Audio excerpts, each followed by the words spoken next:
तुम्हारे लिए if you are saying कि नहीं कर सकते हैं, तो ये तुम्हारे लिए खुशी की बात है या मतलब दुख वाली बात है?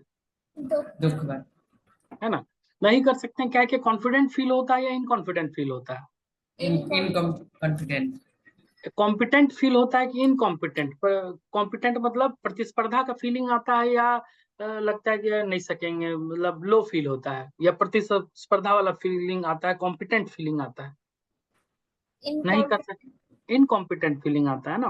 तो जब सारा चीज नेगेटिव है, नहीं कर सकते हैं कहने में सारा कुछ जब नेगेटिव है, तो क्यों फिर ऐसा काम करना है कि नहीं? क्यों यस। नहीं ऐसा काम करें जिसको कह के हमको खुद भी फील हो कि नहीं भाई, I feel confident, I can do it, I have done it, है ना?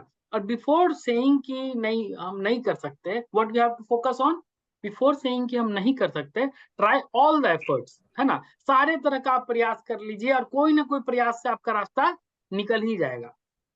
ऐसा कभी नहीं होता है कि आप प्रयास किए, हर संभव हर सफल प्रयास किए और तब भी हर संभव प्रयास किए और आप सफल नहीं हुए। ऐसा नहीं होता है, ठीक है?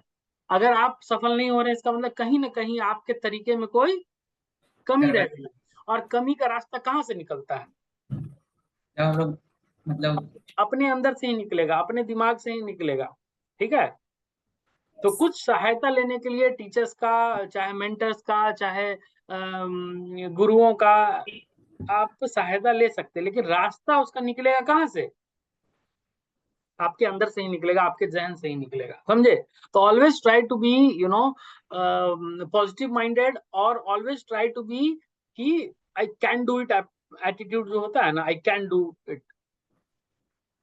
ऐसा आई कैन नॉट, हमसे नहीं होगा, बहुत कठिन है सर, नहीं किए नहीं हो पाया, ये सब चीज से क्या मतलब, आपको एक अच्छा फीलिंग भी नहीं आएगा। ट्रस्ट में, अगर इसकी आपको आदत लग गई तो मतलब आपके हर काम में आपको आदत लगी रहेगी कि आप नहीं कर कहिएगा सर नहीं हो पाएगा, नहीं कर पाएंगे, घर के भी काम में कहिएगा नहीं कर पाएंगे, एग्जाम में होगा नहीं कहिएगा नहीं कर, जॉब नहीं हुआ कहिएगा नहीं मेरे लायक नहीं है ना? और अगर आदत रहा ये कहने का कि नहीं हम कर सकते हैं, आई कैन डू इट, तो कैसा आदत रहेगा, वैसा ही एटीट्यूड, वैसा ही माइंडसेट बिल्ड होता जाएगा। और आप हर फील्ड में फिर I can do it, I can do it वाला एटीट्यूड रहेगा। गॉट इट और नॉट? समझ गए? Yes sir. Yes, हैं? Are you able to understand what I am saying? Yes yes, सर। sir. ठीक है? So always try to be in positive attitude, and let's move on to the topic for today. So what all we have covered till now?